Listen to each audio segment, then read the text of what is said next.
Hello, good morning mga kawana vlogs. Hello Philippines and hello Cecilex. Nami karon sa Cecilex mag jog and walk lagi mi. So kami ra tulo jud. Mo din ako perminti ko yung mag jog walk. And kani is mga 5 PM to 6 pa ni siya mo ning bago pa jud ni kuha ng very nice bridge and very nice sunset. Katong magplano nga mag-jog walk, ari na mo diri mag-jog walk sa Cecilex for about 10 kilometers and then bawal jud magbalik sa agi, dapat until the end jud no mag-jog walk, kay kung mabalik mo sa agi dakpon mo and makita ra jud mo kayo sa CCTV, dagan CCTV diri ah.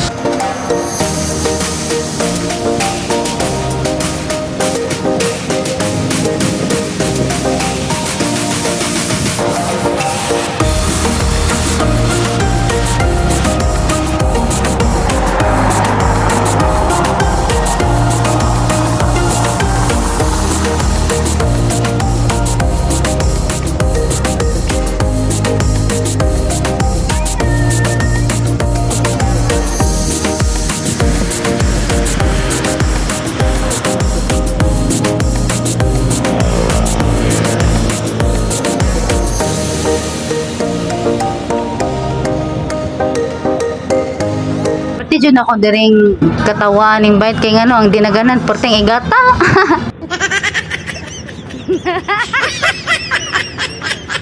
Ay, ginawa ko. Jogging lagi. Asa ka? Bisa asa ka pa dong. Until lagi mig 1 kilometer, 2 kilometer. At this time si Bayo ta take picture na. So during area kay ni hunong nasad mi kay nagpicture nasad mi kay nice kay siya tan-awon. Mura siya island pero kana siya puro ra jud na mga pagatpat. Kana kahoy nga mga pagatpat nabuhi siya sa dagat. Nya nakita na mo na isa ka kubo nga gamay nga naa siya bangka usa. Yan feel na ko naay mo puyo dito nga kubo sa hay nya kay namo siya bangka. So kana nice jud kay siya tan-awon oy. So diri kung makraman mo or makuyapan, pwede ra mo press diretso ani emergency for help. Ako plano ako te press kasi bayit amo ni uli sa mo ka yung dinaganan.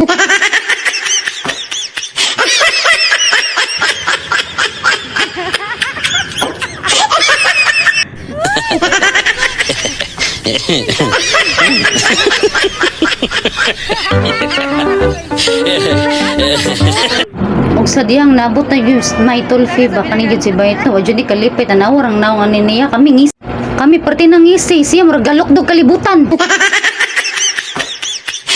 Pusing pa kay ko diri gatukog mo na nilas Ginoo ko na pa ba di ay wa pa na human abot pa din ni Cordoba di ay Ginoo ko Lord ang naong bayit nagkulis maot na.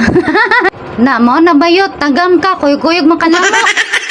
Pag-abot jud na mo sa Cordoba na mainit jud mi dito so para masudlan among tiyan putog si kwate then pag humana mo pa mainit no na ditso mi barhin sa riglan na lagkot mi. Nagpasalamat mi nga nahuman na mo ang 10 kilometers nga jog walk. Pag humanaan na nanguli ra sa Dain dayon sa kami ferryboat. Pwede na sakita sa mong til kung among kabagtakan ani nga time. Thank you for watching guys, until next time.